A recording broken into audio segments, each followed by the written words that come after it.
It wasn't just another filming day at Mugello. It was a day that might quietly redefine Ferrari's entire 2025 campaign. Behind the closed gates of the Tuscan circuit, the SF-25 was circling not for promotional footage, but for answers, with Lewis Hamilton and Charles Leclerc sharing driving duties in what could become the most significant private test of Ferrari's season. At stake was more than just a few tenths per lap. Ferrari's engineers were hunting for a solution to a problem that has haunted the Scuderia since pre-season testing. Chronic instability at the rear, unpredictable ride height behavior, and a car that punished its drivers through every high-speed corner.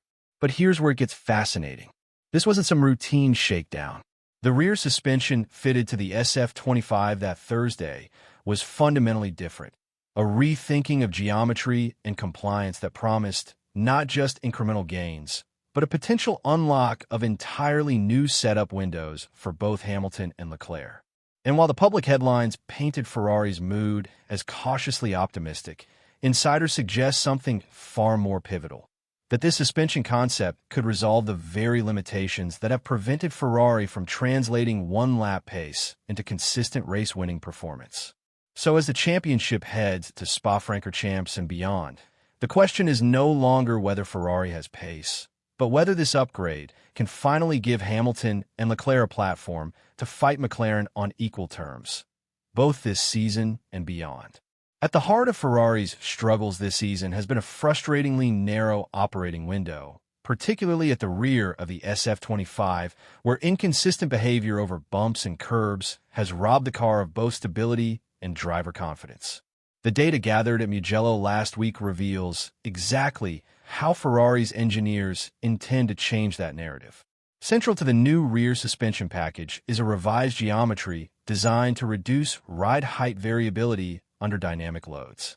The previous configuration suffered from excessive vertical compliance, essentially allowing too much vertical movement in high-speed corners, which not only unsettled the rear end, but also complicated consistency through transient phases. This new system reportedly stiffens the rear, but introduces a subtle retuning of anti-lift characteristics, aiming to maintain downforce levels even as the car transitions between braking, corner entry, and throttle application. Ferrari's simulations suggested significant gains on paper, but what mattered was how it performed in the hands of the drivers themselves. During Thursday's private running, both Hamilton and Leclerc reportedly experienced a car that felt far more anchored in high-speed sections, a critical improvement given the relentless cornering demands at venues like Spa and Silverstone. But there's another layer. This suspension change isn't an isolated fix. By solving ride height variability, Ferrari can unlock a broader set of aerodynamic setups, giving their engineers far greater flexibility in fine-tuning downforce distribution front to rear without destabilizing the car's balance. That's key, because Ferrari's 2025 season has often been defined by compromises, sacrificing ultimate downforce for predictability or trimming drag at the expense of tire life.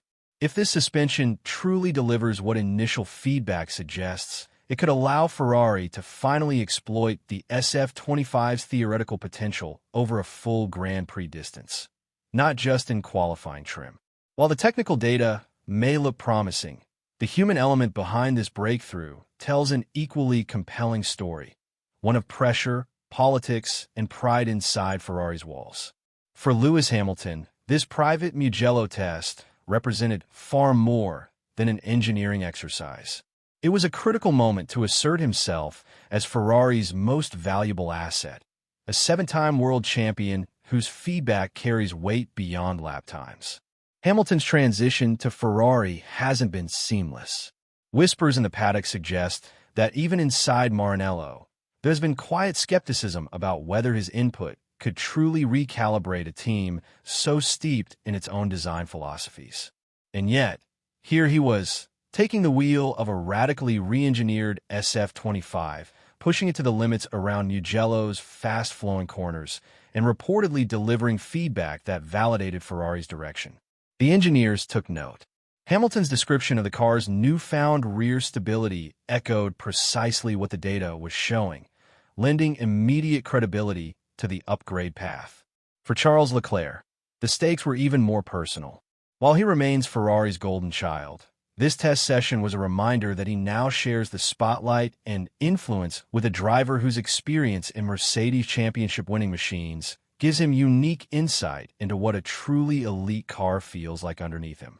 Leclerc's own comments during the test, reportedly more guarded but no less revealing, confirmed that Ferrari's long-standing steering assistance issues, something he admitted privately to Oscar Piastri months ago, might finally be addressed. In that cockpit last Thursday, Hamilton and Leclerc were not just drivers. For Charles Leclerc and Lewis Hamilton, the personal stakes mirror the team's predicament.